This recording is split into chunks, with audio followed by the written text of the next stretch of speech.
Hello to your students, welcome back to biology school. तो आज हम पढ़ने वाले हैं use of microbes as bio control agents.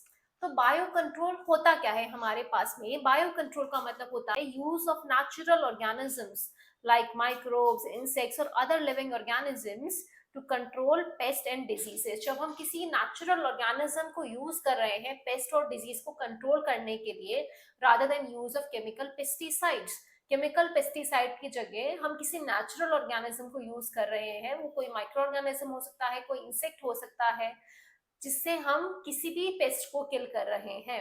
Chemical pesticide पे क्यों नहीं जा रहे हैं? क्योंकि केमिकल पेस्टिसाइड क्या करते हैं, एक तो आपकी फूड चेन में एंटर करते हैं, फूड के थ्रू आपकी बॉडी में आएंगे, आपको हार्म करते हैं। सेकेंड, सॉइल को पल्यूट करते हैं, वाटर को पल्यूट करते हैं। तो हम ये केमिकल पेस्टिसाइड की जगह नेचुरल ऑर्गेनिज्म को इंट्रोड्यूस कर देते हैं। वो पेस्ट को कंट्रोल भी कर लेता है और एज वेल एज हमारा कोई नुकसान भी नहीं होता है। अब बायो कंट्रोल एजेंट क्यों काम में लेने चाहिए? जैसे कि मैंने बताया, इको फ्रेंडली होते हैं, सस्टेनेबल होते हैं, एनवायरमेंट को कोई हार्म नहीं करते हैं, कोई केमिकल रेसिड्यू लीव नहीं करते हैं, स्पेसिफिक टारगेट को ही किल करते हैं। अगर आप दूसरे पेस्टिसाइड वगैरह यूज करोगे तो जिनको आपको मारना है, उसके अलावा जो हमारे यूजफुल हमारे जो इंसेक्ट्स वगैरह हैं उनको भी किल कर सकते हैं। बट ये जो हमारे पास में नेचुरल एजेंट्स अपनी स्पेसिफिक टारगेट को ही मारते हैं। इकोलॉजिकल बैलेंस जो है वो मेंटेन रहेगा हमारे पास में। जो हमारे लिए बेनिफिशियल स्पीशीज है उनको कोई हार्म नहीं होगा। अगर कोई पेस्ट इरेडिकेट हो गया तो उसका प्रेडेटर भी क्या होगा, इरेडिकेट हो जाएगा। तो हमें उसको चेक करके रखना है, बट पूरी तरीके से उसको एक्सटेंड ही नहीं कर देना है। तो ये क्या करेगा, एक बैलेंस मेंटेन करके रखता है। अब माइक्रोबियल एजेंट्स के हमारे पास में एग्जांपल क्या क्या है? सबसे पहले आता है हमारे पास में बैक्टीरिया। बैक्टीरिया में हमारे पास में आएगा बैसिलस थरंजिनियासिस, बीटी। ये क्या करता है, एक टॉक्सिन प्रोड्यूस करता है जो हार्मफुल होगा कैटरपिलर के लिए, है ना। बट क्या होगा, प्लांट को किसी भी तरीके का नुकसान नहीं पहुंचाएगा। तो हम यहाँ पे पिक्चर में देख सकते हैं। आप क्या करोगे, बीटी के स्पोर्स मार्केट से लाओगे, उनको डिसॉल्व करके स्प्रे कर दोगे प्लांट के ऊपर। जब कैटरपिलर प्लांट के ऊपर में जाएगा एंड क्या करेगा, उस लीफ को खाएगा जिसपे वो हमारे पास में बीटी स्प्रे करा हुआ है, बैसिलस थैलेंजिनियासिस के स्पोर्स स्प्रे करे हुए हैं। तो क्या होगा, अभी तक ये इनएक्टिव टॉक्सिन की फॉर्म में थे। जब ये इस कैटरपिलर के पेट में जाएंगे, उसकी गट में जाएंगे, तो ये प्रोटोटॉक्सिन एक्टिव टॉक्सिन में कन्वर्ट हो जाएंगे। एक्टिव टॉक्सिन के अंदर में कन्वर्ट होंगे तो ये इसकी जो मिड गट होती है, ठीक है, इसकी जो मिड गट होगी उसके अंदर में होल स्पंज कर देगा, पोर फॉर्म कर देगा। इस पोर फॉर्मेशन एंड सेल लाइसिस की वजह से उसकी बॉडी में से जो मिड गट है वहां से खाना क्या होने लगेगा, लीक होने लगेगा। अल्टीमेटली स्टार्वेशन की वजह से उस कैटरपिलर की क्या हो जाएगी, डेथ हो जाती है। तो ये तो था हमारे पास में किस तरीके से इनिशियली बीटी के स्पोर्ट्स मार्केट में मिलते थे, उनको वाटर में डिसॉल्व करके स्प्रे किया जाता था। जब कैटरपिलर उस प्लांट में आके फीड करता था, वो इनएक्टिव टॉक्सिन उसकी गट के अंदर में जाके एक्टिव फॉर्म में कन्वर्ट हो जाते थे। क्यों होते थे? क्योंकि वहां पे अल्कलाइन पीएच होता है। अल्कलाइन पीएच में इनएक्टिव प्रोटोटॉक्सिन एक्टिव टॉक्सिन के अंदर में कन्वर्ट हो जाते हैं। एंड ये क्या करेंगे, उसकी मिडगट के अंदर में पोर्स फॉर्मेशन कर देंगे, जिस वजह से क्या होगा, फूड क्या होता जाएगा, इसके अंदर में रिलीज होता रहता है। और क्या होगा, अल्टीमेटली उसकी डेथ हो जाती है हमारे पास में। अब आजकल क्या आ गई हमारे पास में, रिकॉम्बिनेंट डीएनए टेक्नोलॉजी आ गई। तो ये बीटी जीन को परमानेंटली इंट्रोड्यूस कर दिया गया क्रॉप के अंदर में, और क्या बना दिए गए, BT cotton and BT brinjal. That means यहाँ पे क्या पिक्चर में आप देख सकते हो, एक क्रॉप थी जो इन्फेक्टेड थी कॉर्न बोरर से, ठीक है। तो क्या करेगा, कॉर्न बोरर की वजह से जो क्रॉप है वो डिस्ट्रॉय हो जाएगी। अभी जो बैसिलस थैलेंजिनियासिस का जो जीन था, इस जीन को क्रॉप के अंदर में इंट्रोड्यूस कर दिया गया। तो जब भी ये जो कॉर्न बोरर है आके जैसे ही इस प्लांट को खाने की कोशिश करेगा, क्या होगा, उसकी डेथ हो जाएगी। क्योंकि इसके अंदर में क्या है, हमारे पास में इनएक्टिव प्रोटोटॉक्सिन है जो उसकी अल्कलाइन पीएच वाली गट के अंदर में जाके एक्टिव हो जाते हैं और उसकी डेथ कॉज कर देते हैं। तो इस तरीके से bacteria as a bio control agent काम कर रहा है, एक पेस्ट की पॉपुलेशन को कंट्रोल कर रहा है और हमारे प्लांट को प्रोटेक्ट कर रहा है। नेक्स्ट हमारे पास में आता है फंगस। फंगस की स्पीशीज हमारे पास में आती है ट्राइकोडर्मा। यहाँ पे पिक्चर में हम देख सकते हैं कि ये ट्राइकोडर्मा माइक्रोस्कोप के नीचे किस तरीके से दिखता है। ये जो फ्री लिविंग फंगाई है, ये कहाँ प्रेजेंट होती है, रूट इकोसिस्टम के अंदर में प्रेजेंट होती है। यानी किसके अगेंस्ट इफेक्टिव है, सॉइल के अंदर में बहुत सारे पैथोजेंस हैं।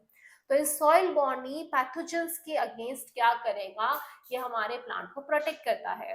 हम देखते हैं इसका मोड ऑफ एक्शन किस तरीके से होगा। पहला तो है कंपटीशन। यहाँ पे रेड कलर के जो आपको दिख रहे हैं ये सॉइल बॉर्नी पैथोजेंस है। इन सॉइल बॉर्नी पैथोजन के साथ में ये फंगस क्या करेगा, compete करेगा एंड क्या करेगा, उनके साथ में कंपटीशन में जीत जाएगा। तो यहाँ पे आप देख रहे हो हमारे प्लांट की क्या हो गई है, ग्रोथ हो गई है।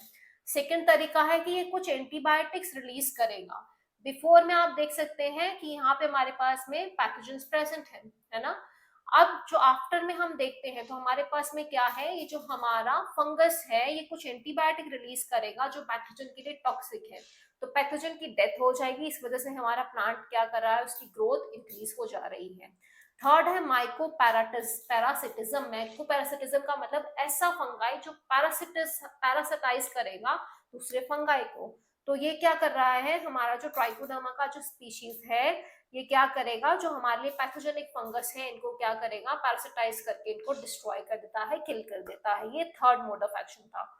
फोर्थ मोड ऑफ एक्शन है कि ये रेसिस्टेंस इंड्यूस कर देगा प्लांट के अंदर में। तो ये क्या करेगा, मेटाबॉलिक चेंजेस करेगा प्लांट के अंदर में एंड उसके अंदर रेसिस्टेंस ले आएगा। तो प्लांट की ग्रोथ क्या है, जो भी एक्सटर्नल फैक्टर्स है उसके अगेंस्ट वो रेसिस्टेंट हो जाएगा, तो प्लांट की ग्रोथ बढ़ जाती है। एंड लास्ट हमारे पास में है एंडोफाइट। एंडोफाइट जो अंदर हमारे पास में पाए जाते हैं प्लांट के अंदर में। तो ये फंगस एंडोफिटिक फॉर्म के अंदर में प्लांट के अंदर में पाए जाएगा। यहाँ पे देखोगे विदाउट ट्राइकोडर्मा प्लांट की ग्रोथ कम है, बट विथ ट्राइकोडर्मा जब भी एज ए एंडोफाइट प्रेजेंट है तो न्यूट्रिएंट्स वगैरह क्या होंगे, प्लांट के पास में ज्यादा सप्लाई होगा, तो प्लांट की ग्रोथ ज्यादा होती है। इस तरीके से जो ट्राइकोडर्मा स्पीशीज 3 जो फ्री लिविंग फंगाई है रूट इकोसिस्टम के अंदर में, ये सॉइल बॉर्न पैथोजेंस के अगेंस्ट हमारे प्लांट को प्रोटेक्ट करती है एंड क्या करेगी, हमारी प्लांट की ग्रोथ को प्रमोट करेगी। नेक्स्ट हमारे पास में आते हैं वायरसेस। वायरसेस में हमारे पास में आता है न्यूक्लियो पॉलीहेड्रोवायरस। ये कौन सी ग्रुप को बिलोंग करता है, बैक्यूरोवायरस फैमिली को बिलोंग करता है।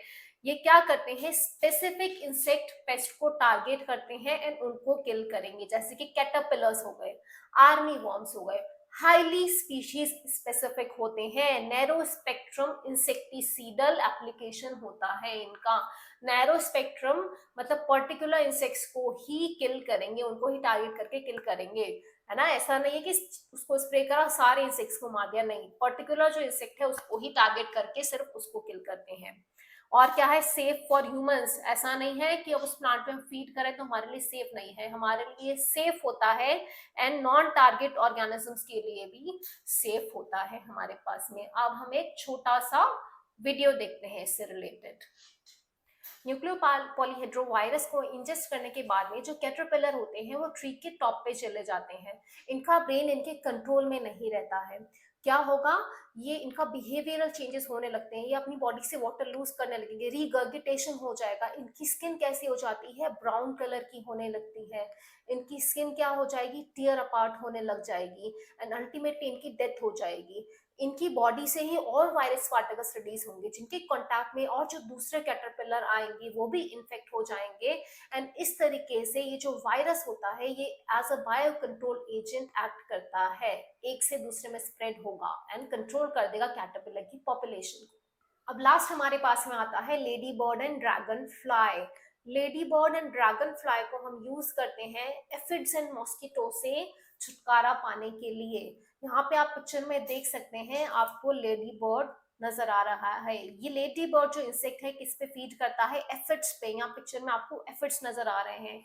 ये जो छोटे छोटे से हमारे पास में इंसेक्ट्स हैं ये क्या करते हैं, प्लांट को पूरा खा के इसको डिस्ट्रॉय कर देते हैं।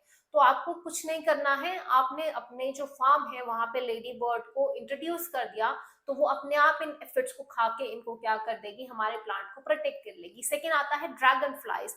ये ड्रैगन फ्लाई किससे प्रोटेक्ट करते हैं, मॉस्किटो के ऊपर में फीड करके उनको एरेडिकेट कर देंगे।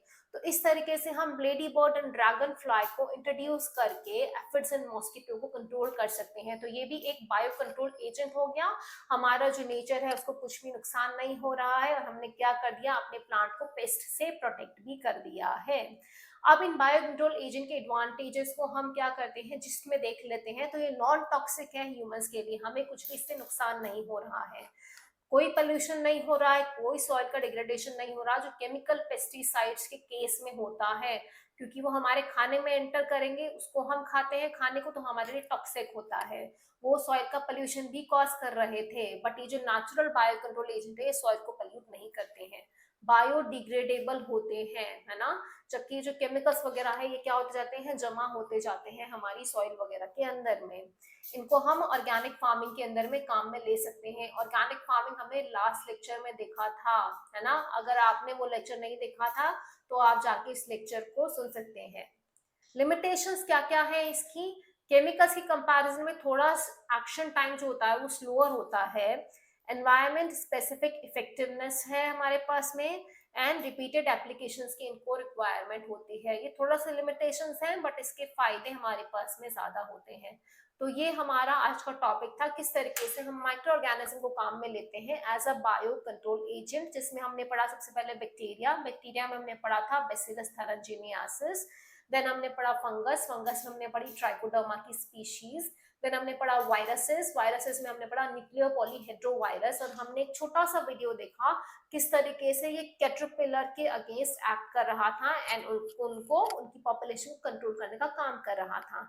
एंड देन लास्ट में हमने देखा lady bird and dragon fly किस तरीके से एफिड्स एंड मॉस्किटो की पॉपुलेशन को कंट्रोल करने का काम करते हैं। If you have any doubt in this lecture, you can ask your queries in the comment section. Do not forget to like, subscribe.